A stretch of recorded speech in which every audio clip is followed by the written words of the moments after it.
En la calle Molinalario número 5, en el céntrico café de Puerta Escura, quedamos con Domi del Postigo a conversar.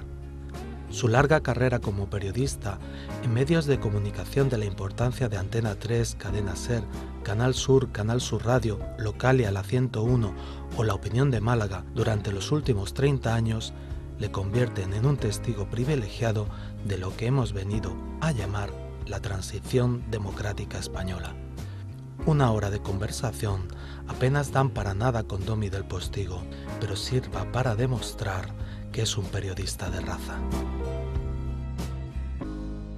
En este nuevo episodio de nuestro programa Malagueños, queríamos presentarles a José Francisco Domínguez del Postigo, comúnmente conocido como Domi del Postigo. Periodista, actor, trotamundos, ¿también? Bueno, todos lo somos, ¿no? Los que no nos quedamos anclados a un sofá porque no queremos o porque no podemos, somos trotamundos. ¿Es bonita la vida de un periodista trotamundos? ¿O ha sido hasta este momento bonita la vida de Domi? Yo creo que sí, pero soy agradecido, quiero decirte. Que ha habido de todo. Sí, yo soy, no quiero el rollo ese de Kennedy, aquel que se decía, no pienses qué te puede dar tu país a ti, sino qué le puedes dar tú a él, en fin, resumiéndolo y no utilizando las palabras exactas.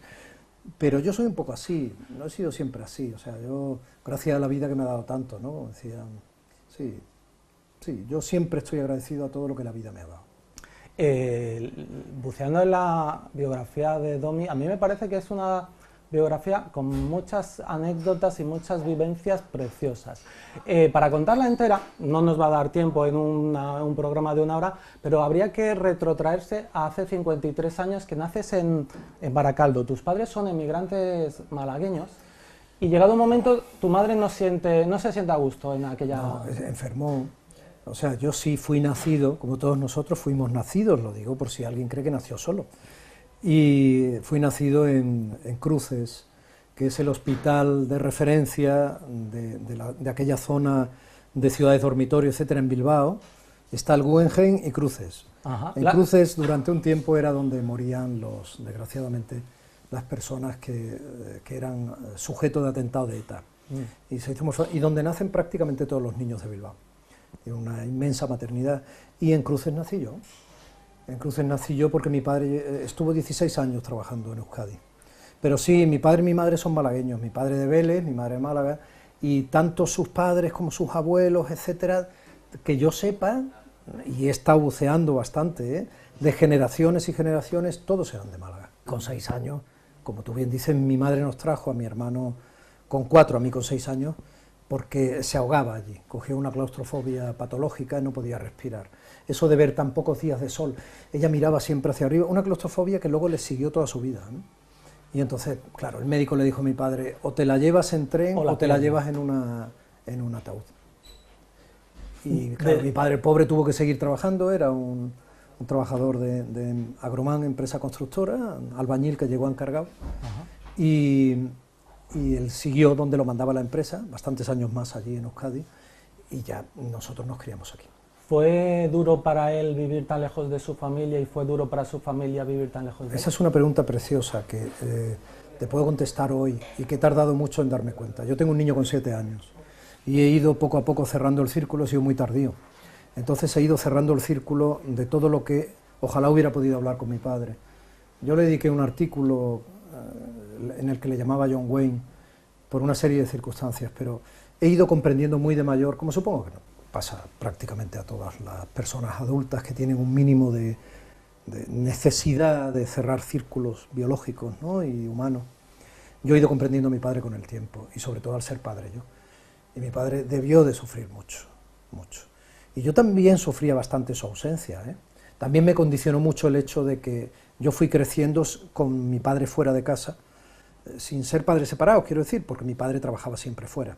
Y esa circunstancia hizo que yo, siendo el hermano mayor de solo 2 hermanos, fuera más mayor todavía, y mi hermano, que hoy es mi amigo además de mi hermano y nos adoramos, pues mi hermano fuera más pequeño todavía, se permitiera el lujo de tener un poco la sombra también de paterna, sí, en el hermano mayor. De tener 2 padres, uno en la lejanía y otro en la cercanía. Eso es, durante un tiempo, luego ya él voló y tiene capacidad sobrada, ¿no? tal fue así que tuviste que hacer un poquito también de padre, que también tuviste que trabajar muy pronto, buscar trabajillos para ayudar un poco a la economía familiar. Yo recuerdo el primer pantalón que me compré yo con mi dinero, que fue un pantalón blanco bombacho que se llevaba entonces, pues yo, como tú has dicho, tengo ya edad para hablar del Jurásico, y antes de Spielberg, y el bombacho me cerraba aquí de blanco, y yo todavía recuerdo ese pantalón con una ilusión fascinante, aparte que humildemente creo que me quedaba bastante bien. Entonces, sí, hacía trabajos de todo tipo, he vendido libros por las casas, alguna revista extraña que se supone que tenía parte de su capital en beneficios para discapacitados y tal, que nunca acabé de comprobar muy bien, la dejé pronto.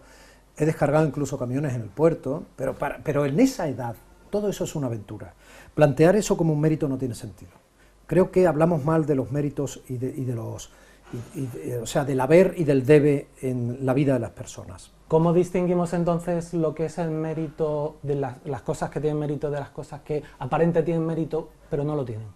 ¿Cómo las distinguirías tú? Sí, yo creo, es otra buena pregunta, yo no me la había planteado, pero yo me atrevería a hacer algo parecido a una definición. Yo creo que el verdadero mérito está en superarse a uno mismo haciendo lo que a priori uno necesariamente no ha elegido y sin embargo acaba sacando al final adelante con creces, ¿no? Y con cierto grado de alta calidad o excelencia. Eso es un mérito, ¿verdad? Domi es un gran comunicador y eso a lo mejor no está bonito que lo diga Domi, pero lo dirían miles de personas que han escuchado y han visto a través de la televisión a Domi. ¿Tú crees eso? Yo lo creo. A mí me parece muy bonito, pero no necesariamente no tengo por qué creerlo, pero me viene muy bien. Me parece bien. Y en el caso de que fuera así, eso no es mérito porque no es mérito. Basado en la definición que acabas de dar, no es mérito. No es mérito de Domi del Postigo, ni de ningún... que es verdad que soy un comunicador, es verdad. No anida en mí la falsa modestia. No es mérito de Domi del Postigo, ni de ningún comunicador o comunicadora que tenga el don. No lo es. El mérito está en utilizar eso con honradez, con evidentemente el trabajo necesario para dar solvencia a aquello con lo que aquel mensaje con el que estás comunicando, etcétera, ¿no? Ese es el mérito. Pero no tener ese don de efectivamente contar algo y que pueda de alguna manera traspasar la batería. Ese no es un mérito. Porque muchas veces esa persona que tenga ese don lo va a hacer con una facilidad tan tremenda que no va a ser ni consciente de lo que está haciendo. Una vez se fue una cámara, perdóname Rafa, una vez se fue una cámara en el estudio 1 de San Sebastián de los Reyes de Antena 3 Televisión en el año 91. Y yo prácticamente no había hecho televisión nunca, nos dirigía mi llorado Jesús Hermida, y se fue la cámara, y entonces él tomó la decisión inmediata a Hernando, que era entonces realizador, decir a Domi, ¿no? Entonces él consideró, y entonces de pronto por una serie de problemas técnicos tuve que aguantar cámara un rato. Todo el mundo lo celebró muchísimo, pues hubiera sido algo alucinante, yo no entendía nada, a mí me parecía muy divertido y ojalá la cámara hubiera estado rota más tiempo. No era mi mérito. ¿Tuviste en la lucecita de la cámara entonces? Sí. Que te estaba... Sí, los talit, que es como se llamaban las luces de las cámaras, que luego se utilizan menos, me parece un error, estaba en todo momento apuntándome a mí y se me había dado la directriz de que entendiera que tenía que ir asumiendo en ese momento el protagonismo de pantalla porque había algún problema, ¿no? ¿Qué supuso para ti y para tu carrera la llamada? Porque fue una llamada de Jesús Hermida. Él me llamaba y yo entonces trabajaba conmigo en la producción del programa de radio de Canal Sur, Radio, Antonio Latorre, el actor, que es como mi hermano también y tal, y la gente pensaba que era Antonio haciendo bromas, como imitaba muy bien a muchos personajes, pero era él. A él le había hablado de mí alguien que se había presentado a una prueba nacional en la que se presentaron centenares de personas para hacer el primer programa que Jesús iba a hacer fuera de la pública en la recién inaugurada primera emisora privada de televisión en España, que fue, luego vino Telecinco, que fue Antena 3. Entonces, Ana Carvajal es quien le habló de mí y bueno, y él me llamó. Buscaba un poco un responsable del equipo de imagen, en el que había ya elegidas algunas personas, ¿no?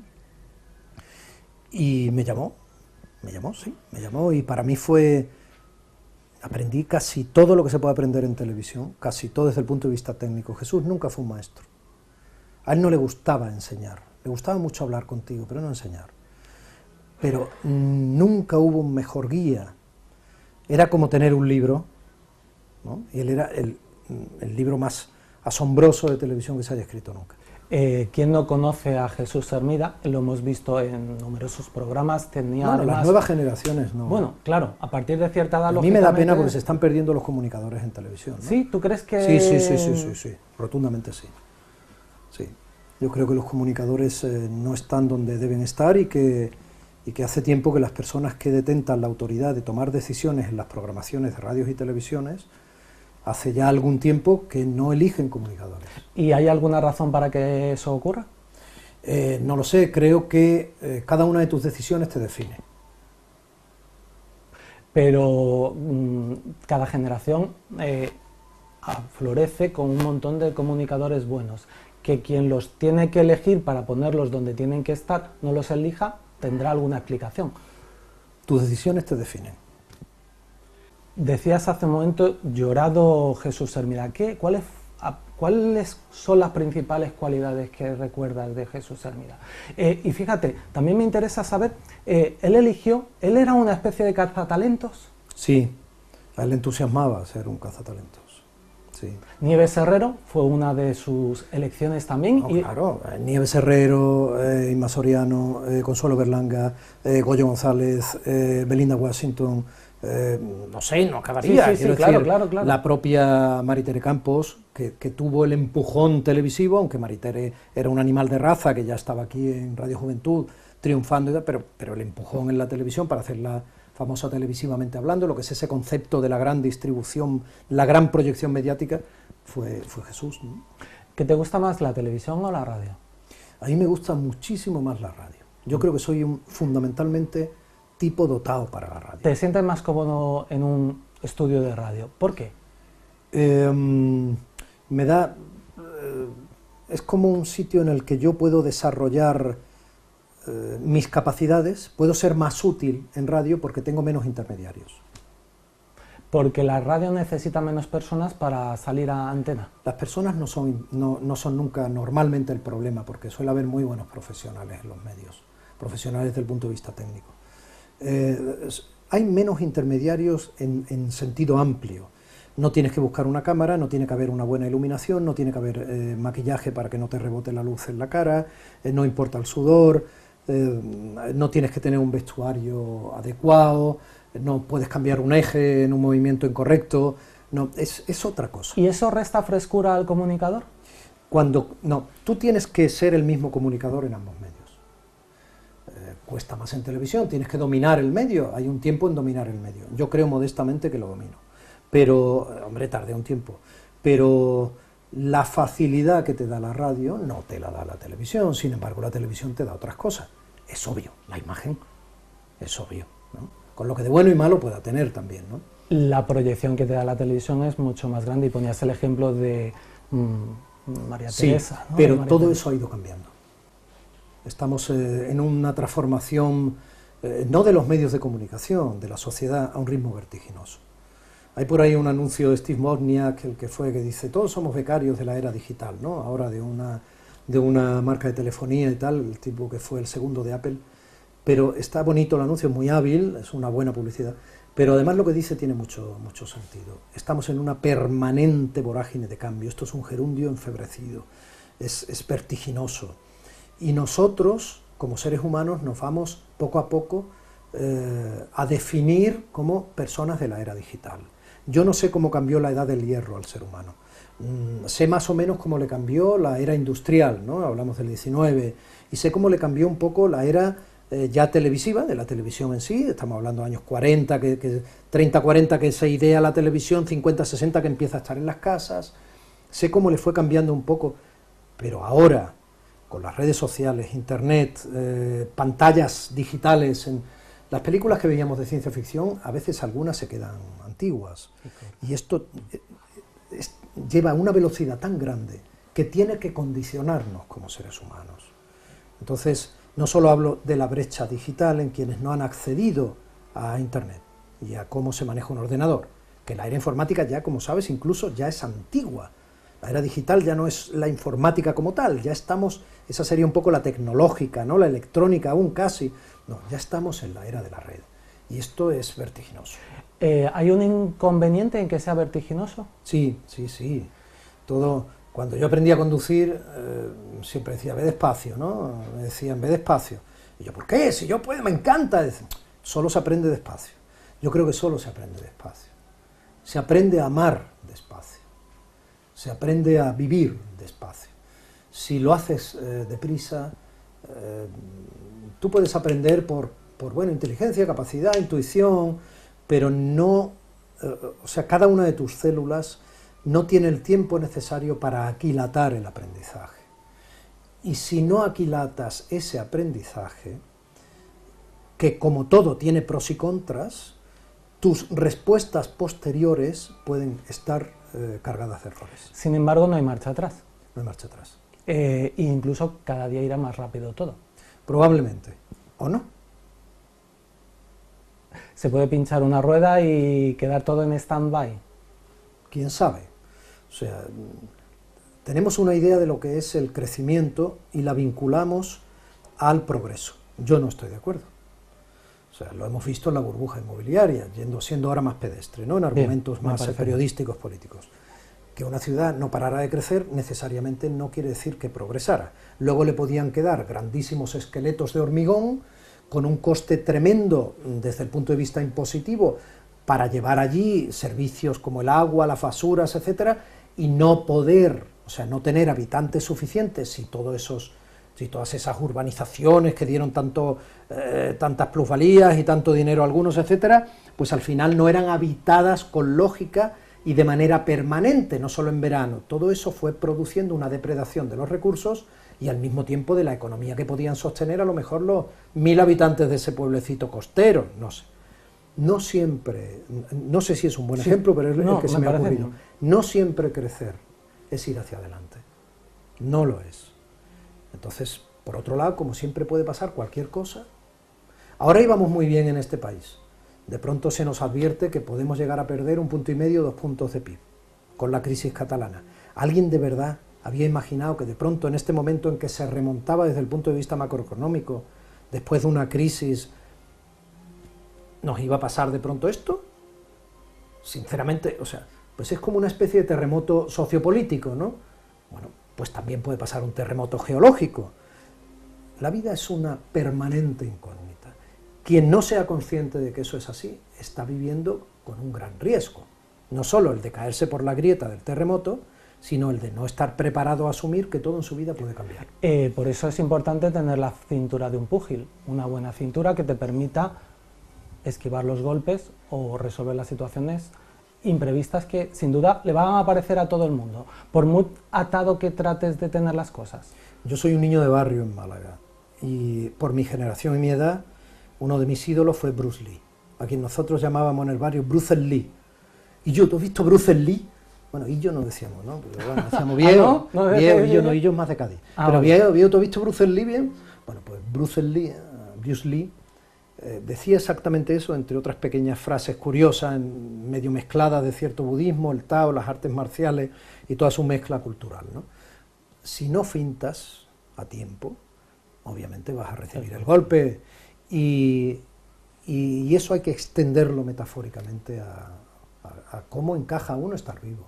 ¿Y la vida no nos está preparando para eso? O sea, para que el que no tiene cintura recibe el golpe y cae noqueado a la lona. No lo sé, porque cada uno está enganchado a la dinámica de quienes de alguna forma lo embridan, ¿no? Hay gente que está enganchada a una dinámica consumista, por ejemplo, y solo es feliz viviendo en la religión de ir cada sábado a misa en el gran supermercado y comprar 4 cosas y ver los escaparates y llevarse a casa las bolsas. Y ahí adquiere sentido su existencia. Demasiadas personas hemos vuelto un poco a eso. Otros son solo felices creyendo en la Arcadia alucinante de una Cataluña, por ejemplo, independiente y fascinante, donde todo va a ir mejor por el mero hecho de desgajarse de una especie de peso muerto que se llama España, y eso les hace vibrar y su sangre se llena de adrenalina porque creen que están haciendo una especie de revolución equiparable a la del 17 de octubre, ¿no? En la época bolchevique, ¿no? Quiero decir, cada ser humano está enganchado a una dinámica de vida. Entonces, difícilmente se puede contestar de manera genérica, es muy complejo. Vivimos en un mundo tan complejo, es una palabra que no me extraña que esté repitiendo, que es muy difícil hacer análisis generales. Bauman, que murió recientemente, Sigmund Bauman, lo llamaba mundo líquido, ¿no? Bueno, pues a veces a mí me parece hasta gaseoso. Yo creo que pocas veces en la historia de la humanidad hemos pisado en un territorio menos sólido. Estoy de acuerdo, pero creo que se le puede mirar también la parte buena o adaptarse, o sea, hacer ese ejercicio de adaptación y que por tanto no nos debe preocupar en realidad nada, ¿no? Déjame volver a ese chico de barrio malagueño. ¿Cómo lo recuerdas aquella época de tu vida que luego desembocaría lógicamente en tus primeros pinitos en Radio Cadena Española? Cuéntame qué recuerdos tienes de aquella época. Bueno, yo he sido un niño muy feliz, vivía en un barrio, primero vivía en un barrio muy complejo, es como sale otra vez, duro quiero decir, estaba poniendo un eufemismo que no es, era un barrio muy duro, eran las Corralas del barrio del 4 de diciembre, barriada García Grana, llevaba el nombre de García Grana, fue el alcalde de Málaga el año 60 y poco, y esas viviendas se entregaron a familias muy pobres. Entonces cuando, como te he dicho, mi madre viene con mi hermano y conmigo, mi padre se queda en Bilbao, mientras hacen el piso en el que luego vivimos, del Paseo de los Tilos, calle La Unión, que eran unos pisos también para gente obrera y tal, pues vivimos con la madrastra de mi madre y el hermano de mi madre, el hermano pequeño de mi madre, en la casita esta pequeña que tenían en esas Corralas en la calle Madreselva 1. Aquello era duro de cojones, con perdón. ¿Qué lo hacía duro? Cuéntanoslo para bueno, los que no lo hayamos vivido. Sí, lo hacía duro en que era una infraestructura relativamente precaria y poco a poco, ya entonces, hablo del año 70, estaba anidando todo aquello que acompaña a veces la pobreza y la falta de oportunidades y de educación, ¿no? Empezando porque iba entrando poco a poco la droga, o sea, elementos de desestructuración de ese microclima, ese hábitat social que vivía allí. Y todo aquello nos salpicó. Mi madre sufrió mucho para tratar de protegernos, pero los niños viven todo como una aventura. Incluso los grandes dramas, yo por ejemplo recuerdo que criábamos gusanos de seda y en el mercadillo que había detrás, en la zona de Carranque, había árboles de hoja de morera, entonces morales, y nosotros cogíamos la hoja de morera y criábamos esos gusanos de seda. Era algo muy de los niños de entonces, ¿no? Entonces, que vivíamos en la calle, como tanto se ha dicho, no tiene nada que ver con cómo se cría ahora mi hijo, por ejemplo. Pero uno de los niños de entonces, con una navajilla pequeñita, un niño con 8 años, llevaba una navajilla pequeñita, por ejemplo, y tal, pues me pisoteó todos los gusanos. Para mí aquello fue trágico, o sea, como si hubieran rajado a trozos a un amigo, ¿no? Y cosas de esas eran permanentes, o nos escupían a veces por ser distintos. A ellos les hacía mucha gracia como yo hablaba, pero yo me sentía muy acosado, claro, entonces decía, tú, bilbaíno, habla. Y yo decía, ¿qué queréis que os diga? Y entonces, ¿cómo hablo? Y acababa todo un poco. Entonces eso hizo que en aquellos 2 años y pico, pues obviamente yo tuviera que adaptarme. Los niños se adaptan siempre, no se producen grandes dramas. Sí, pero deja cicatriz.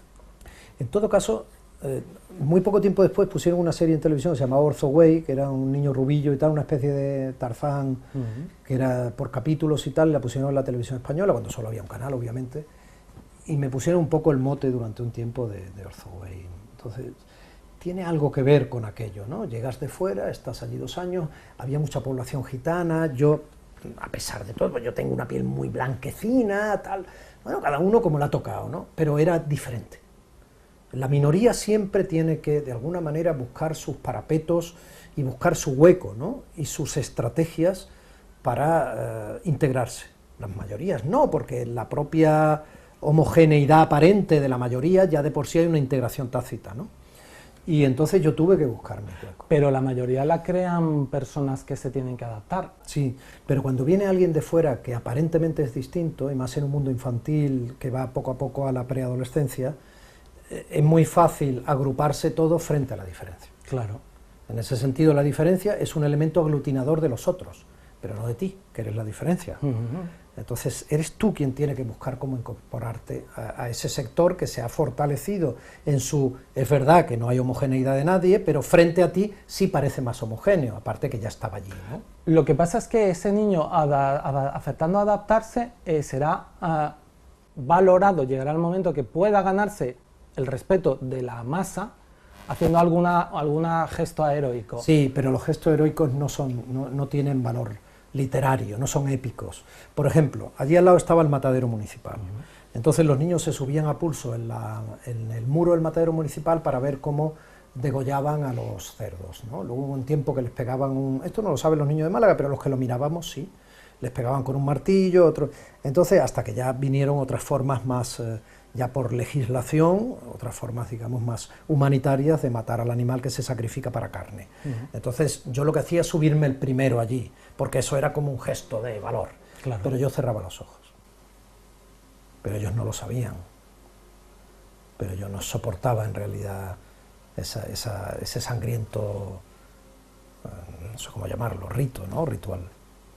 Luego, posteriormente, te viniste a vivir a esta otra casa y... Fue parecido, pero era mucho bastante más más estándar, claro, digamos, ¿no?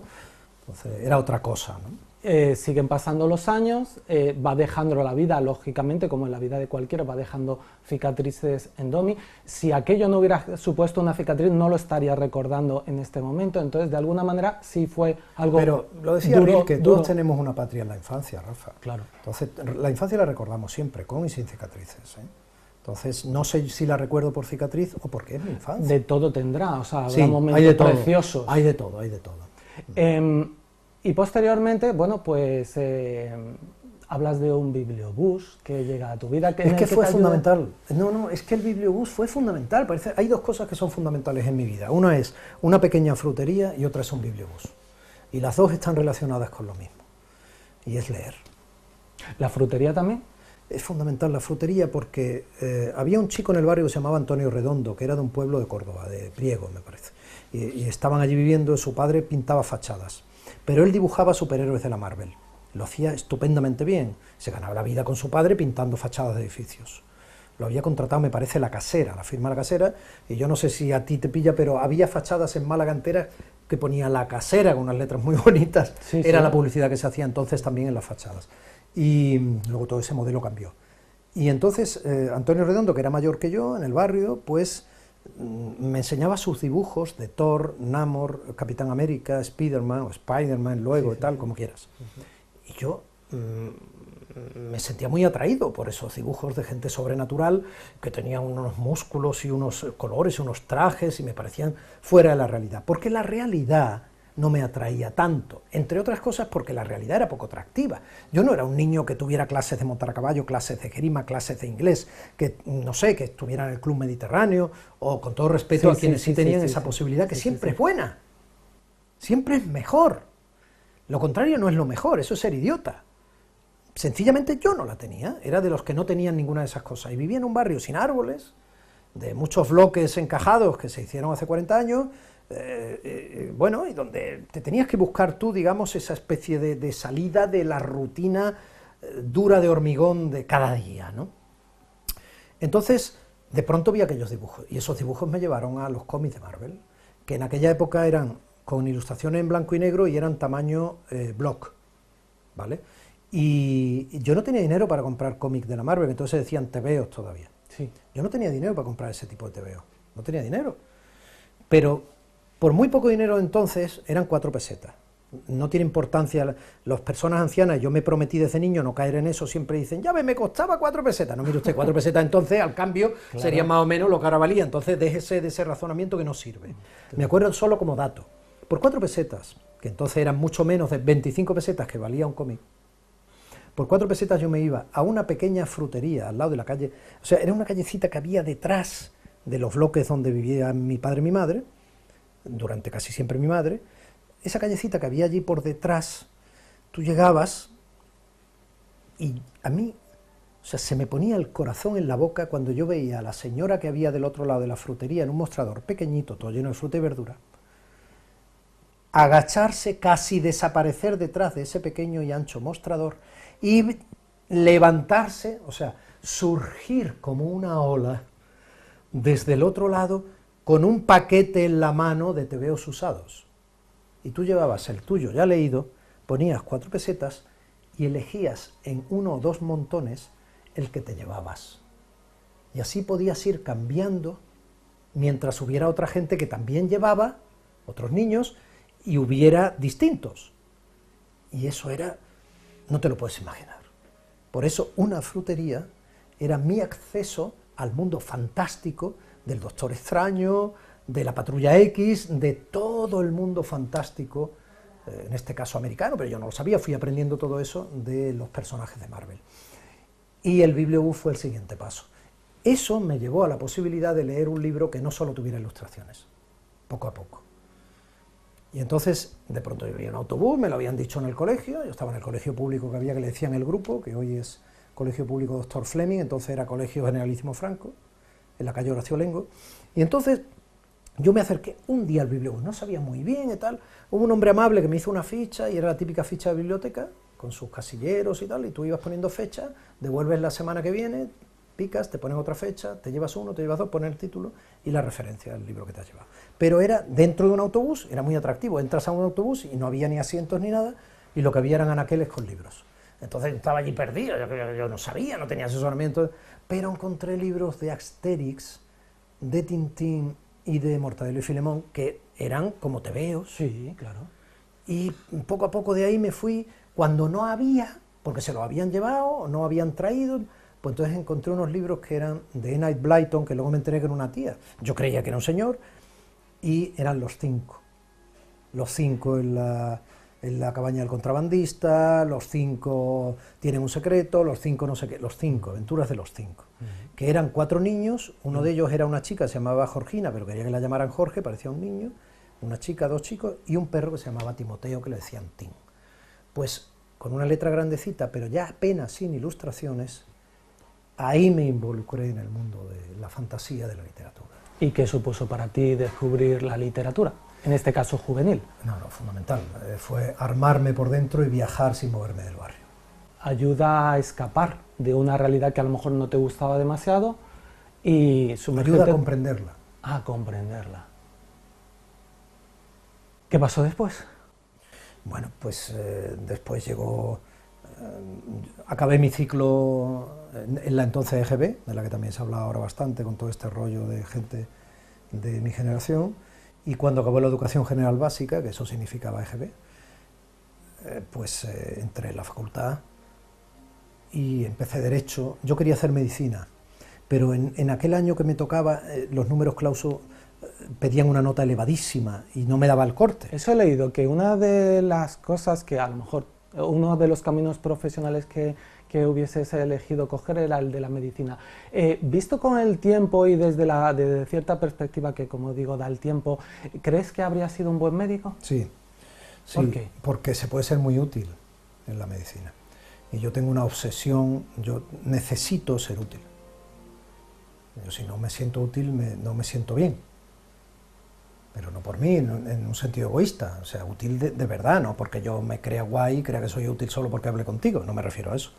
Necesito tener la sensación de que hago cosas que sirven para algo y le sirven a los otros. Y siendo útil a la labor yo tenía una médico, formación cristiana en el instituto en Martiricos grande, acabé siendo monitor de JEC, Juventud de Estudiantes Cristianos, luego perdí la fe, soy un agnóstico que respeta muchísimo todo el cristianismo, me siento tremendamente identificado con la figura de Jesucristo desde el punto de vista moral, pero hoy soy agnóstico. Pero aparte de viajes personales, o sea, yo necesito, todo me llevaba por lo mismo, mi carácter necesita ser útil. Y no hay nada más útil que la medicina, aparte que me gusta mucho el mundo de la medicina. Como locutor de radio y presentador de televisión, ¿no realizas también una labor útil, sí, incluso sí, tan sanadora para bueno, no la voy a comparar, pero sí me interesa mucho y yo necesito un micrófono, en parte porque lo utilizo. Porque es tu bisturí. De alguna manera... No, el bisturí no es el micrófono, el bisturí es tu voz. No, porque asumí en un momento determinado que podía ser útil porque me di cuenta que la gente me oía. Y entonces tuve una inmensa sensación de responsabilidad de que si eso pasaba, no iba a decir estupideces. Y en la medida de lo posible me preparaba lo que decía o intentaba ser mínimamente solvente o coherente o o fiable, ¿no? Y cuando uno dice un mensaje que tranquiliza, porque, y esa es una de las funciones que tiene, ¿por qué la gente escucha la radio, por ejemplo? Podríamos preguntarnos. Porque cree en la persona a la que oye. Elige. No quiere decir que tenga por qué compartir sus opiniones, ¿eh? Por supuesto. Pero cree en la persona, o sea, confía más que creer. Lo de creer es un verbo muy peligroso. Confía en la persona que oye. Porque de alguna manera le entretiene y porque esas palabras y esos contenidos que se eligen en ese programa, a esa persona le va a hacer sentir bien.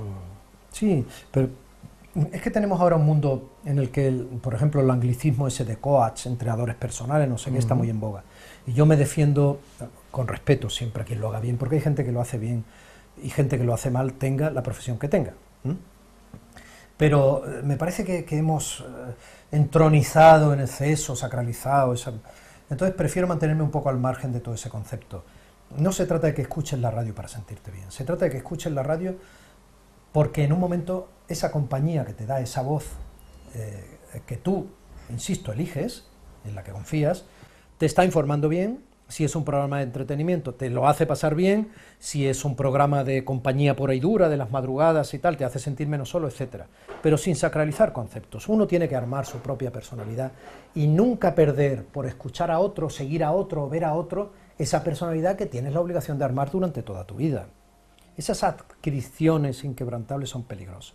Bueno, no tienen por qué ser inquebrantables, pueden ser temporales, pero incluso puntuales, de una persona que entra en un insomnio nocturno, una temporada o un día simplemente, y encuentra en una voz radiofónica la compañía que le permite un rato más tarde, escuchándola. Sin duda, estoy totalmente de acuerdo contigo. Cuando digo inquebrantable quiero decir en la dosis en que tú te identifiques con él, no en que no lo puedas seguir toda la vida, sino que no te puedes, quiero decir, sí, que el no, hecho de seguir no. a alguien no tiene que anularte a ti mismo, pero sin duda alguna, un comunicador de referencia para alguien puede serlo siempre.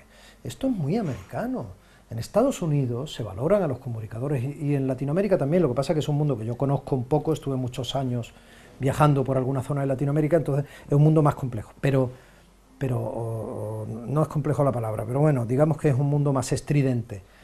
Pero un comunicador es respetado desde el primer momento en el mundo americano y ese es para siempre. O sea, quien sigue las noticias por Dan Rather la seguía siempre, aunque lo siguiera con otro, no deja de identificarle como alguien... Ni de respetarle. Ni de respetarle, es que me refiero a eso. O quienes siguen a Oprah, o sea, es un fenómeno, Oprah Winfrey, pues es Oprah. Los estadounidenses un día la pueden ver y otro no, pero Oprah es Oprah y va a ser siempre. Y lo que así diga tiene su peso y su valor. Sin duda. Pero no tienes por qué compartirlo, pero te hace pensar porque lo ha dicho ella. En ese sentido, por eso te digo que la radio es confiar en quien tiene, en esa voz, en quien está detrás de esa voz. Tú confías en esa persona, insisto, o solo para que te entretenga, o solo para que te acompañe, o para que te haga pensar y reflexionar porque crees en la noticia y en la manera de explicarlas e incluso en la manera de valorarlas que él tiene, o ella tiene. Luego sabes que me puse en la Facultad de Derecho por eso mismo, por seguir un poco tu hilo. Exactamente, por intentar ayudar. Facultad de Derecho pues era por sensación de justicia, además había una serie de televisión, esto es así de pedestre, de frívolo, había una serie de televisión que se llamaba Heart and Heart, sí. Heart y Heart, que era del mundo del derecho, eran unos abogados, tal. Pues entonces yo me sentí muy motivado, ¿no puedo hacer medicina ahora? Pues bueno, voy a empezar Derecho, que puedo defender a los inocentes, en fin, estas cosas que uno tiene, estamos hablando de 18 años. Claro, esos son los pensamientos... Es que si con 18 años no piensas así, aparte era una sociedad muy politizada. O sea, yo cuando se muere Franco tengo 11 años, yo iba con mi padre el 4 de diciembre del 77 y con una bandera que había regalado el Partido Comunista de Andalucía, que tenía una hoy el martillo en medio, y mi madre recortó esa parte blanca con la hoy el martillo y rompió una sábana vieja, que no tenía muchas, y la cosió para que yo no tuviera que señalarme con la hoy el martillo, ya que yo quería ir a la manifestación, yo tenía 13 años, y mi padre me acompañó para que no me pasara nada. Y fíjate lo que nos encontramos, ¿no? Porque a nosotros nos pilló cuando empezaron a salir todas aquellas lecheras de policía que se decían entonces a ese tipo de camión, y cuando de pronto aquel hombre subió y quiso poner la bandera andaluza y se montó el pollo, estaba entonces allí el presidente de la Diputación, Cabeza y tal, y se lió. Y nos pilló, a mi padre y a mí nos pilló prácticamente a la altura de la Diputación, y las primeras carreras, el llegar, y bueno, no estuvimos de milagro en el momento del tiro desgraciado a Manuel José Caparrós, pero muy cerca.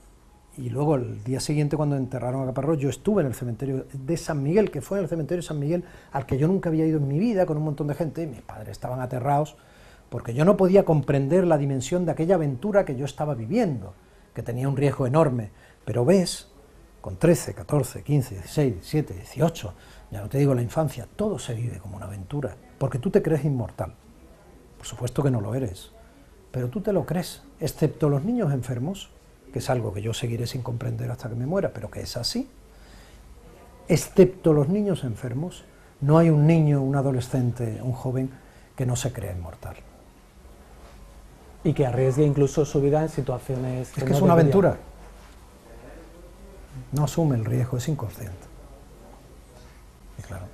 ¿A qué edad empiezas en Radio Cadena Española? Sí, yo estaba entonces haciendo tercero de arte dramático y tercero de derecho, que yo recuerde. Y entonces en Radio Cadena Española había alguien, no sé muy bien cómo me acerqué allí, por la noche había un programa que se llamaba Ahora que nadie nos ve, en la frecuencia modulada. Estaba la emisora Radio Cadena Española en la Alameda de Colón. Y yo tenía un amigo, que es muy conocido y tal, que se llama Pepelu Ramos, muy conocido y muy querido en Málaga y tal, que trabaja en Canal Sur, era de los de siempre, todos los que entramos están allí. Y él me abrió un poco las puertas, él trabajaba allí poniendo música y también como técnico, y él me abrió un poco las puertas. Allí había una serie de gente toda muy querida, que luego fueron amigos míos con el tiempo, y casi todos fueron a Canal Sur. Estaba Lola Almagro, allí estaba un tío que hacía un programa estupendo que se llamaba Eduardo Palma, que sabía de música británica como nadie, estaba Daniel Moreno, que en paz descanse, Vicente Moreno, su hermano, que hoy es técnico de alta de Canal Sur, y estaba Inmaculada Jabato. Inmaculada Jabato es la que hacía ese programa en la FM que se llamaba Ahora que nadie nos ve. E Inma me llama para que yo haga crónicas de cine y teatro, porque yo hacía teatro, escribía sobre teatro, iba mucho al cine y escribía cosas de cine, pero como aficionado. Y ese fue el origen. Y un día el director me dijo, ¿por qué no haces un programa y tal? Y yo le presenté una maqueta que me grabó Pepelu. Una maqueta muy imaginativa, donde yo hacía voces también, historias, mezclaba unas músicas. Entonces aquella demo, un programa de demostración de media hora, con muchísimas cosas, pues gustó, y al final empecé a hacer de 7 de la mañana a 10 de la mañana, yo abría la emisora, un programa que se llamaba Desayuno con Diamantes. ¿A cuántos oyentes llegaba ese programa? No lo sé, pero en Málaga la FM Radio Cadena se llamaba FM 88, le decía a la gente. Gustaba y la gente gustaba bastante. Ese programa que yo empecé a hacer, ese tramo lo tenía una compañera que ahora está de técnico todavía en Radio Nacional de España, que se llamaba Trini Borrás, y entonces yo pues cogí aquellas horas y un caballo desbocado de creatividad, y lo llené de personajes, de secuencia. Recuerdo, había una mujer a la que le pasaban cosas extrañas, yo ponía una música de Flash and the Pan de fondo, hacíamos autocontrol, y yo la llamaba la mujer impecablemente vestida. A la mujer impecablemente vestida le pasaban unas cosas asombrosas. Y la gente me preguntaba quién era, qué iba a pasar mañana y tal, y yo me lo iba inventando. Y luego tenía un hombre que vivía en los alféizares de las ventanas. Tú sabías que estaba allí porque por la noche fumaba, y mirando las fachadas de los edificios, de pronto a veces le veías incandescente la pequeña chispa del pitillo cuando él inhalaba una calada, ¿no? Entonces, y le pasaban unas cosas también muy extrañas, y lo llené de seres imposibles, de músicas que a mí me gustaban. Pero enganchaban a la audiencia esos personajes. Eso parece, de ahí es de donde me capturó Canal Sur. Cuando se crea la RTVA, pues Canal Sur Radio nos llamó. Algunos fue chequeando profesionales de la cadena SER, de los 40, un poco se suponía las emisoras más consolidadas, y obviamente Radio Cadena iba a caer. Y era una emisora absolutamente consolidada. Sí. ¿Qué supuso para ti cuando esa llamada se produce y te ofrecen el proyecto de Canal Sur? Que es un proyecto que empieza ahí, en ese momento. No, claro. ¿Pero qué expectativas tenías tú con ese proyecto? No, yo vivía absolutamente al día. Para mí lo único que me ha preocupado toda mi vida es hacer bien mi trabajo. ¿Al día? Claro, y eso me ha generado... Es que cada programa se hace cada día, y yo normalmente en un 80% he hecho siempre programas diarios. Entonces eso ha generado... Yo creo que conectó bastante con mi manera de ser, pero eso ha generado también una forma de ser posterior. Entonces, claro, yo me Que se ha preocupaba, alimentado de alguna manera de ese hacer... claro, es que yo me tenía que preocupar en que el programa saliera cada día y tuviera los contenidos cada día y las músicas que tuviera que llevar y la publicidad que tuviera que meter y las entrevistas que tuviera que llevar y los reportajes que tuviera que hacer e incorporar lo que podía ocurrir de actualidad. Entonces era cada día y eso año tras año y fue generando, claro, una manera también de vivir cada día, tomando decisiones cada día y todo era en cierto modo el trabajo. Lo que hizo, por ejemplo, te hablaba antes de que ahora tengo un hijo con 7 años, es que hizo que mi vida en otro sentido, al no estar en una estructura estabilizada, fuera retrasando decisiones que se supone que se toman, digamos, más o menos en etapas y en periodos de juventud, ¿no? Y que se meditan con unos meses de antelación, al menos. Claro. Bueno, pues así fue, y de ahí ya me vi en Canal Sur hasta que me llama Hermida. Ya había tenido una anécdota desagradable en Canal Sur antes de que me llamara Hermida. Hubo un momento en que el jefe de informativos me dice que emita una entrevista grabada por un redactor. Recuerdo perfectamente su nombre, no lo voy a decir no por nada, porque no hace falta y no quiero, tendrá hijo, familia y tal. La cosa es que a mí la entrevista me parecía una entrevista completamente entreguista, vendida y absurda, ¿no? Y entonces dije que en mi programa, que entonces se llamaba Esta Tierra Nuestra, que iba desde las 3:30 hasta las 7 de la tarde, ocupaba casi toda la franja de tarde en directo, que en mi programa yo decidía los contenidos y que el presidente lo entrevistaba yo, era Manolo Chávez, como fue durante casi 20 años, 19 años y pico, ¿no? Y yo tenía una buena relación con el presidente y de la Junta. Y entonces, claro, eso ¿Molestó a alguien? No molestó, me echaron inmediatamente en horas, por FAS. Y entonces entendí que el mundo era, no tenía ni idea, yo no había entendido, entonces comprendí que el mundo no era aquel mundo juvenil que yo creía, inmortal también en cierto modo. Pero tú podías haberle hecho perfectamente esa entrevista a Manuel Chávez. Sí, pero el jefe de informativo no quería que se la hiciera yo, el jefe de informativo quería que se emitiera aquella entrevista grabada de media hora que le había hecho ese redactor, que obviamente había preguntado lo que había que preguntar, etcétera, ¿no? Entonces yo hice algunas llamadas, empecé a hablar con mucha gente, alguna a la que quería mucho y tal, porque yo era un tío bastante considerado en Antena y tal, y en la empresa, y vi que se cerraban puertas, y que alguna persona a la que quería, que tenía algún cargo, incluso se le saltaron las lágrimas cuando yo tuve un encuentro con él, alguien a quien quise, que tenía un cargo directivo importante, pero no reaccionaba, y entonces me di cuenta que la vida no era un poco como yo la entendía, ¿no? Y que tenía que ir aprendiendo a ver cómo era, y que no era tan sencilla, ni se podía ir construyendo como con figuritas, como con piececitas de Lego, ¿no? La cosa era distinta.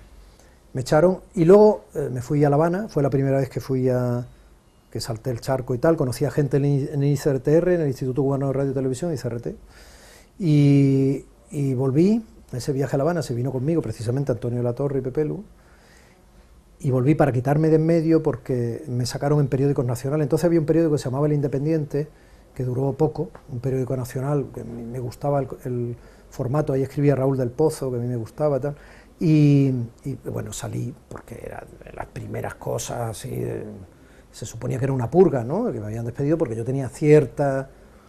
Entonces me readmitieron en Canal Sur, porque el Consejo de Administración me puso una pregunta y tal, y supongo que alguien diría, pero ¿esto cómo va a ser? ¿Esto qué sentido tiene? Si hacía poco habíamos dicho de Domi del Postigo, que era un crack, ¿por qué ahora decimos qué es lo que ha ocurrido aquí? Entonces, pero duré poco, me llevaron a Sevilla, paradójicamente me subieron el sueldo,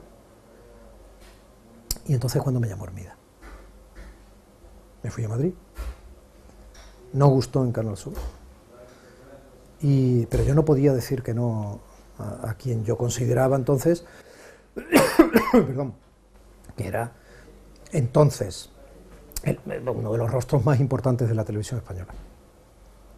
Y el proyecto era fascinante, empezaban cosas nuevas, televisiones privadas, esto que ahora da risa. Y me fui, claro, me fui.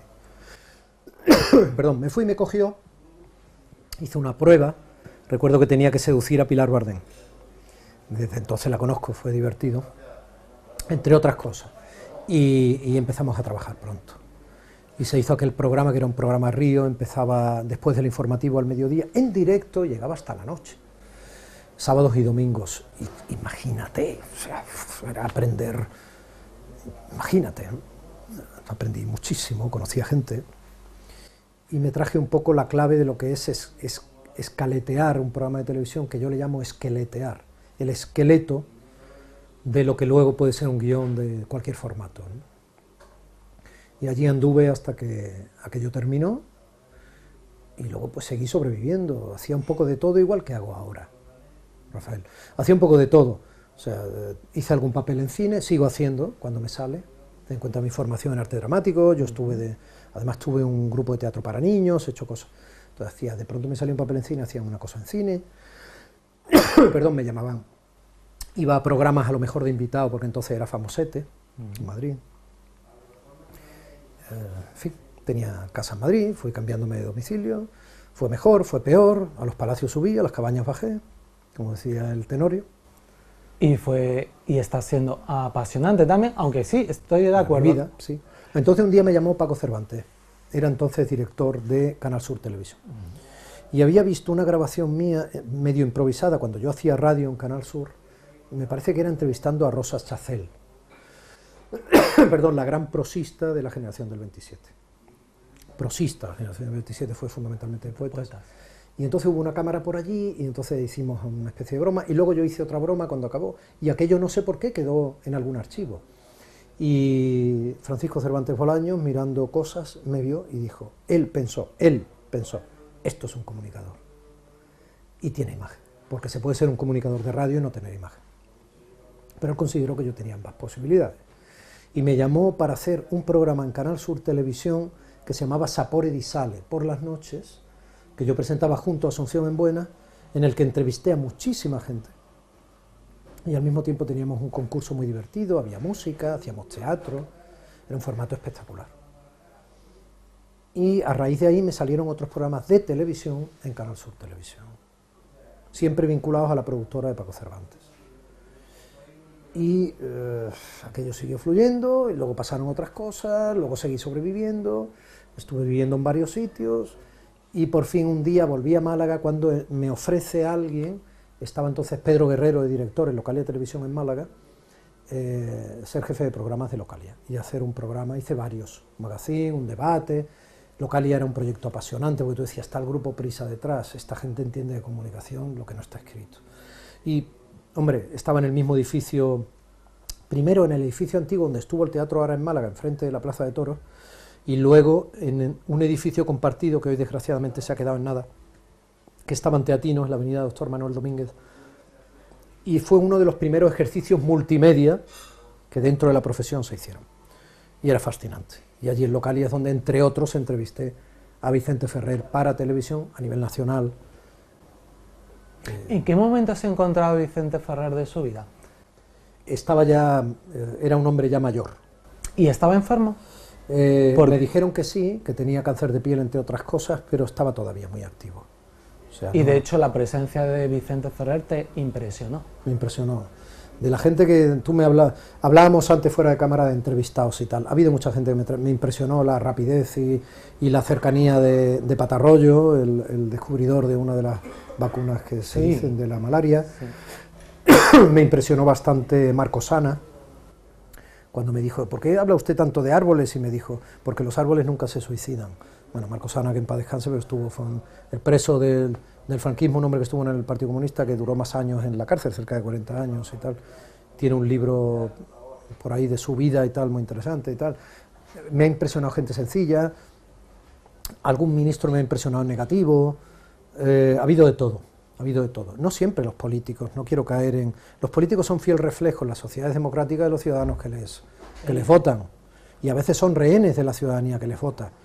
Y por eso son peores. En muchas ocasiones. Y por eso son peores, porque si la ciudadanía lo que les exige es decencia, capacidad, sentido común, etcétera, entonces ellos se verán en la obligación de tener que ejercer esos valores o desarrollar esas capacidades, pero si no les exige eso, entonces ellos se verán en la tentación de engañar a una ciudadanía que para colmo lo único que les exige es tira para adelante que yo una gana, y entonces, quiero decir, la ciudadanía es normalmente la protagonista de cada sociedad democrática, las dictaduras no, pero las sociedades democráticas, macho, entonces es muy fácil putear al político, pero tenemos que crecer todos.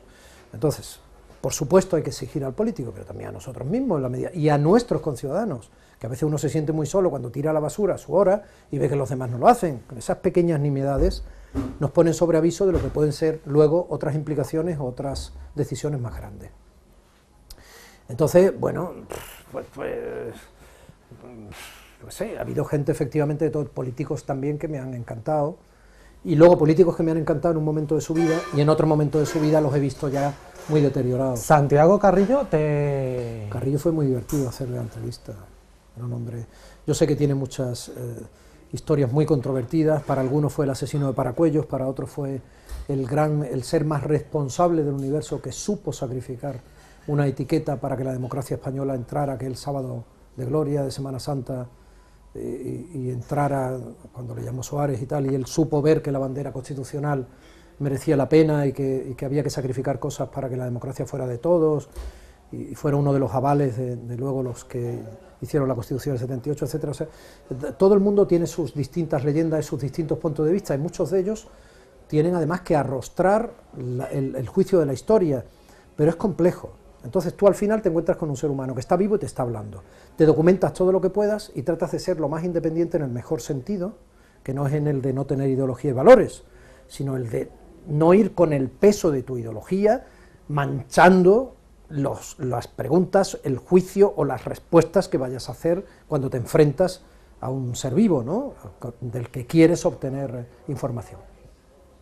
Entonces a mí me resultó muy divertida y me pareció un abuelo, y le di besos, ¿no? Eso no quiere decir que yo esté de acuerdo con todo lo que haya vivido Carrillo, ¿no?, pero me pareció un ser entrañable y un viejo muy inteligente, digo viejo con intención, porque era un viejo zorro. Y con mucho humor, ¿no? Mucho humor. Y también mucho carácter, Hombre, para dirigir un partido no era un comunista... koala, no era un koala. Para dirigir un partido comunista no puedes no tener carácter. No, y haberte dirigido, al final impuso el eurocomunismo, también fue tachado de traidor dentro, pasaron muchas cosas. Hay una anécdota mítica de Carrillo que es en el 23F, sí, el único que se supo o que se quiso mantener en su asiento impertérrito. No, junto con el teniente coronel Gutiérrez Mellado y el propio Suárez. Es cierto. El propio Suárez, no fue solo él, pero sí, lo hizo. Yo probablemente me hubiera agachado para que no me diera un tiro, porque ya te digo, uno piensa también en lo que tiene, pero Carrillo hizo ese ejercicio. Para algunos es de heroicidad y de hombría, otros piensan que los héroes son gente impávida o que son unos inconscientes, da igual, lo hizo, el hecho es ese. Y tiene mérito, y tiene mérito. Así está documentado, luego valor tenía, vamos. O sea, por muy sordo que estuviera, estaba viendo al tío disparando, ¿no? Y rebotaron las balas, ¿eh? O sea, las balas están allí. Yo entrevisté a Aznar, por ejemplo, y me pareció un tío estupendo, y luego con el tiempo me pareció un tío deplorable. Entonces las personas no son iguales en todos los momentos de su vida, ni encajan igual todas sus... en distintos contextos las personas responden y se hacen o deshacen con el tiempo. Me quedó por entrevistar a Felipe González, al que yo no llegué a idolatrar porque no lo entrevisté nunca. Pero todavía estás a Lo tiempo. intenté, pero no, ya me interesa menos. Ahora Felipe no me interesa. Pero entonces me interesaba muchísimo, o sea, estaba fascinado por Felipe.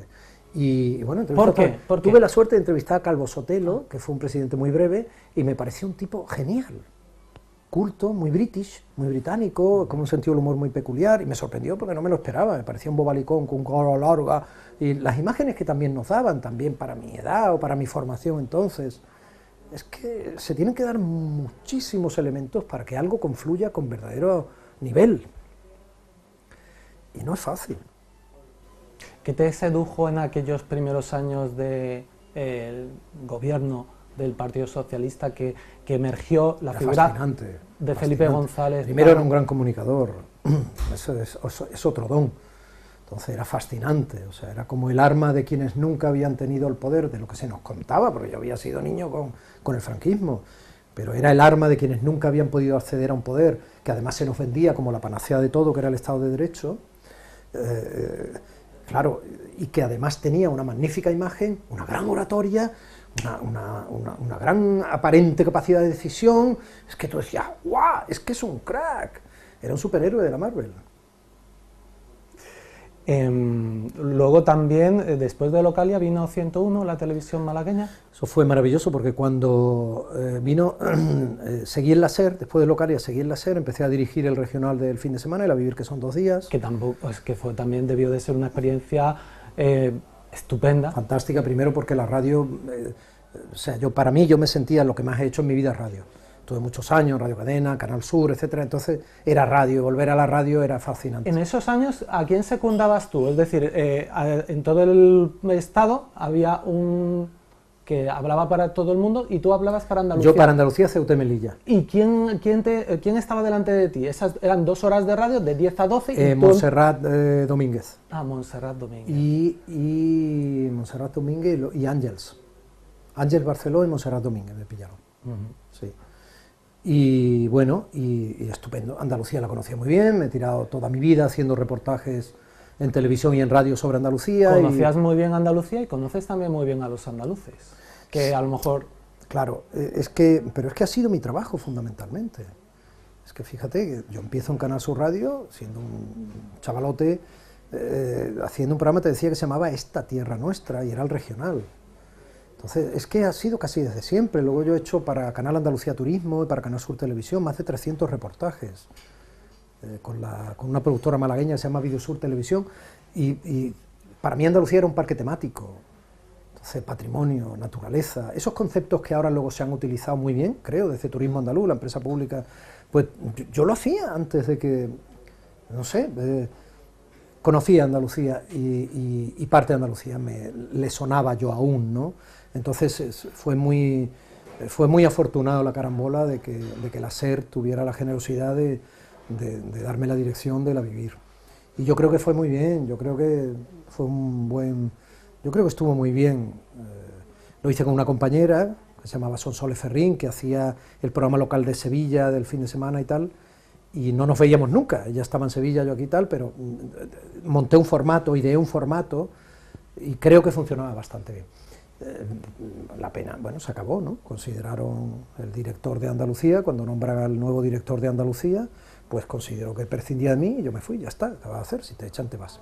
Pero bueno, yo creo que estuvo bastante bien, y de ahí entonces tenía la opción de volver a Madrid. Me salió una cosa que estaba bastante bien, pero yo ya tenía a mi hijo, y hombre, no, ya lo digo, entonces de pronto, 101 Televisión, los hermanos Rodríguez, Juan Antonio y Dani, me ofrecen. Bernabé Nales hizo todo el branding de la nueva cadena, y estaba dirigiendo Bernabé Nales, había dirigido Local en Marbella. Es un tío que tiene un mundo visual, él y su mujer Mari Carmen son unos cracks en diseño, y entonces a él le faltaban los contenidos. Y entonces pues me llamó, habíamos trabajado, él me conocía, y yo dijo. Y bueno, y yo creo que sacamos adelante una cadena, hicimos una cadena, ¿no? Y ahí quedó. Ya por supuesto las decisiones las tomaron los que vinieron luego, pero ahí quedó. Lo que te puedo decir, mi obsesión era hacer una cadena local que no lo pareciera, en el sentido de que fuera una cadena de calidad y pudiera facturar publicidad de calidad y hacerse autosuficiente. Yo no sé si yo era un idealista, pero esas fueron las trazas de todas las decisiones que tomamos. Fíjate qué interesante, los medios de comunicación son sostenibles independientemente de que nada les ampare, o ¿tú crees en las televisiones privadas? El amparo no puede. Cuando nos vendieron la panacea de las televisiones privadas como televisiones libres porque no estaban soportadas por el gobierno de turno, nos dimos cuenta, primero, el espacio radioeléctrico es limitado, son concesiones públicas administrativas, no son privadas reales, porque es como tener una cafetería en el hospital. No es lo mismo que si tienes una cafetería en un local que compras tú en el centro y pagas tu impuesto. No, tú eres una concesión pública administrativa, porque el hospital público me refiero, o sea, tiene toda una serie de reglamentos y de obligaciones que tú tienes que acatar por estar en ese lugar. Entonces no es tuyo, o sea, tuyo es el negocio, pero no el lugar, y tienes que someterte a las leyes que adecúan tu presencia allí, ¿vale? Pues es igual las cadenas privadas. Tienen que someterse a la legislación europea y española, y el espacio radioeléctrico es limitado. Luego las frecuencias, como sabes, se conceden con una serie de condiciones y se renuevan. ¿Por qué es limitado? Porque no hay espacio radioeléctrico para todos. Entonces, las cadenas privadas luego vimos que también tenían sus intereses, que podían estar o no vinculados también al poder público. Si de pronto un partido listo, cuando se hace con una institución pública con mucho dinero, empieza a chorrear publicidad en una cadena privada, ¿qué diferencia a la cadena privada si llega a financiarse fundamentalmente, y esto pasa mucho en la radio, si llega a financiarse fundamentalmente con ingresos de lo público, de una cadena pública, pues el sometimiento puede ser el mismo. No está ahí el tic de la cuestión. El tic de la cuestión está en que una cadena privada debe intentar ser independiente, porque no se puede hacer periodismo sin libertad. Y una cadena, al margen de la línea editorial que tenga cada uno, que es legítima, pero no podemos confundir la línea editorial con no dar las noticias que el poder no quiere, por ejemplo, ¿vale? Eso por un lado. Y luego, por parte de las emisoras y las cadenas públicas, pues hombre, lo que no pueden es asumir que porque en un momento determinado el partido detenta esa institución no es de todos. Entonces, encontrar el equilibrio entre ser institucional y no por eso dejar de ser del partido, hombre, ahí es donde está la vergüenza de quien influye o se responsabiliza del canal que pertenece a la institución. No sé si me explico. Perfectamente. Pues ya está. Ya está. Y la paradoja está en que al final, además en un mundo tan diversificado, donde se han roto ¿cómo te diría? Se han roto los parapetos, los muros de todo tipo, no hablo solo del de Berlín, que fíjate si ya hace tiempo, todo ha estallado porque el mundo digital no tiene freno. Entonces, hay mucha más gente ya que sabe que la calle la han cortado por Twitter o por Facebook, que por el periódico, que antes si no lo ponía en el periódico todo el mundo pasaba con el coche por la calle. Este mundo ha cambiado, y no solo ha cambiado como en otras eras, y con esto volvemos a parte del inicio de la conversación, es cambiante, a una velocidad frenética. Es inevitable. Entonces además, lo que hay que hacer es atesorar lo que no cambia. ¿qué es lo que no cambia? Los valores, los afectos, el sentido de la existencia. Solo eso no cambia, lo demás cambia todo. Yo te puedo hablar aquí y puedo estar vestido de 1000 maneras distintas. Te pido perdón que he venido corriendo y voy en vaqueros y a lo mejor... Pero yo nunca debo por ello cambiar mi mensaje. Que es aquel en el que crees. Si yo te voy a contestar otra cosa en función de cómo voy vestido o de la posición que vaya adquiriendo, entonces es que yo no soy un tipo real. Pero el oyente valora la honestidad de... Yo no lo sé. Yo no sacralizo al oyente, te lo he dicho, no sacralizo al ciudadano. Eso se me pasó, lo hice, ya no. Yo no le doy al oyente lo que quiere oír, no le doy al espectador lo que quiere ver y oír, no le doy al lector de los periódicos donde escribo lo que quiere leer, no le doy eso. No, intento ser útil y no siempre puedo conectar al intentarlo con quien no quiere esa utilidad o no está de acuerdo con lo que yo le propongo o no cree en lo que yo le estoy diciendo que se puede creer. No, eso se me pasó. Hubo un tiempo en que creía por encima de todo en la audiencia, porque creía que la audiencia era el elemento corrector de lo que podía estar detrás del medio que se refería a ella. Ya no. Creo que todos somos un espejo del otro, en cierto modo. Pero es que estás resultando terriblemente útil abanderando lo que estás abanderando, incluso para el que no quiere escucharte. Eso para ti. Estoy de acuerdo. Eso para mí. Yo te lo agradezco. Pero es una función necesaria también, que haya... Claro, a lo mejor... No quiero que esto parezca un rollo mesiánico, ¿eh? Decía Bien. Rutger Kapuscinski, que los periodistas no podían ser cínicos y que tenían que ser buena persona y todo eso, ¿no? Pero y también decía barbaridades como que se debía al lector, al espectador, al oyente y no a su jefe. Fíjate entonces cómo podemos trabajar, no todos podemos tener un medio nosotros mismos. Y además este mensaje daría desconfianza en jefes que no son guay, porque dirían, este tío me va a poner en un aprieto. En vez de, si fuera un jefe guay, este tío tiene entidad, este tío es un chollo, voy a contratar a este tío. Pero al mismo tiempo tiene que confiar en que no eres un histérico, es decir, pero bueno, este tío no es maduro y es un histérico, y con esa pujanza de la que habla y con esa especie de rollo mesiánico es capaz de venir a salvar al mundo y montar una secta o decir estupideces, o creérselo y decir estupideces. No es fácil, no es fácil. Los equilibrios nunca son fáciles y la búsqueda del equilibrio es probablemente una de las mejores misiones que todo ser humano tiene. Y de esto se ha escrito muchísimo, ¿no? Desde la filosofía zen hasta, ya ves, no es fácil, nada es fácil. Pero ¿quién dijo que lo fácil mereciera la pena? Bueno, de hecho, no lo merece, y tú desde los 13 años, cuando te echaste, porque a la calle en esa manifestación, lo fácil hubiera sido quedarse en casa. Bueno, para mí entonces, insisto, no fue un mérito. Era alucinante, era una aventura, yo tenía que ir. No fue un mérito. No te lo querías perder. No, no me lo quería perder. Yo tenía la sensación de que tenía que estar ahí, y claro, y creía en esa lucha. Nosotros nos vendieron que la autonomía para Andalucía por la vía del artículo 151, que era la vía rápida, destinada a las comunidades históricas, que entonces eran Cataluña, Euskadi y Galicia, era la que Andalucía necesitaba para salir de la injusticia de tantos años. Reivindicaba ser etiquetada o ser catalogada como autonomía histórica, sí, Andalucía. Sí, en realidad yo recuerdo aquella manifestación muy bien, porque lo que reivindicaba era eso, la vía rápida, ser considerada desde el punto de vista administrativo y legal como las comunidades tachadas de histórica. Las demás fueron por la vía del 143, y no pasa nada, no está mal, pero nosotros que íbamos a ir por la del 143, por no ser comunidad histórica, no tener idioma propio, etcétera, pues creíamos que no debíamos ser menos y que era el momento. Yo te digo nosotros, yo era un niñato de 13 años, quienes de alguna manera lanzaban ese mensaje, y chavales como yo se lo compramos, ¿no? Entonces creíamos que era la panacea. O sea, entonces creíamos que conseguir aquello, la autonomía y por la vía del 151 constitucional, ya no iba a haber paro, todos íbamos a ser modernos, en el mejor sentido del término, todo iba a ser una senda de progreso, y luego no fue así.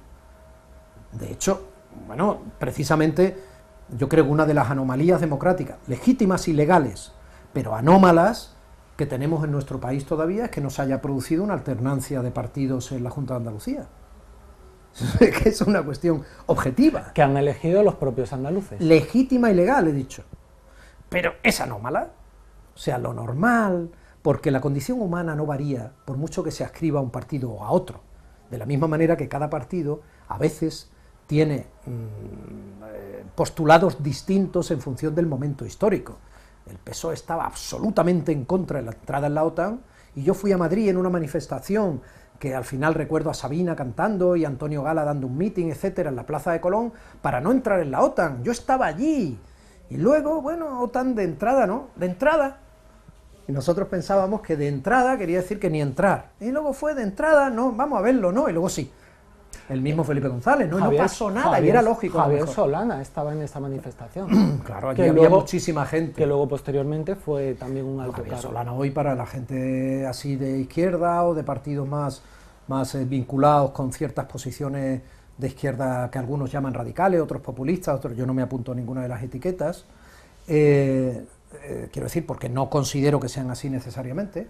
Lo mismo que no me apunto a decirle facha a gente porque sean del PP ni nada, o sea, intento tener mis propios criterios, y porque dentro de cada partido o bajo el paraguas de cada partido hay gente muy distinta, y porque esto es una democracia y todavía algunos de mi generación no se han quitado, y de generaciones anteriores peor, no se han quitado una frase terrible de decir, ¿te has cambiado de chaqueta? El único problema de no cambiarse de chaqueta es que uno apesta. Porque de vez en cuando hay que quitársela y lavarla. Inevitablemente cambia uno. Claro. Ideológicamente. Porque uno cambie ideológicamente, no se pueden confundir la ideología con los valores. Si uno quiere ser honesto, lo puede ser siempre, o intentarlo. Si uno quiere ser solidario, lo puede ser siempre, o intentarlo. Si uno quiere ser justo, lo puede ser siempre, o intentarlo. Pero cada momento histórico tiene, en su contexto, formas distintas de llegar a ese objetivo. Ahí está la diferencia entre la ideología y los valores. Cuando Marx o Engels se enfrentan al capital y todo esto, tenían un contexto histórico determinado, y la clase obrera tenía, obviamente, o sea, pues una conformación. No se puede comparar con la clase obrera actual. Ahora habría que hacer nuevos análisis, y lo han hecho gente muchísimo más valiosa que yo.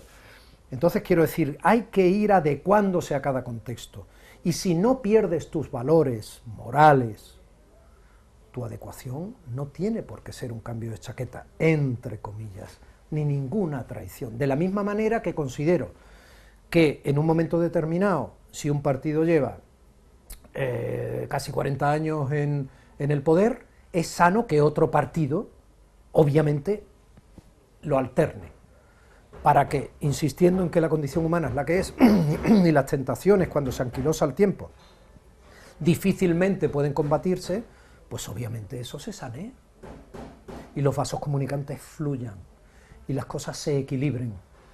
Y en democracia eso se permite única y exclusivamente a través del voto. Pero, si no ocurre, no por ser democracia, los males de que una clase determinada perviva durante décadas van a ser menos males. Aquí o en Pekín, o en Galicia, o en Madrid, o donde sea. En Valencia era urgente que el PP saliera.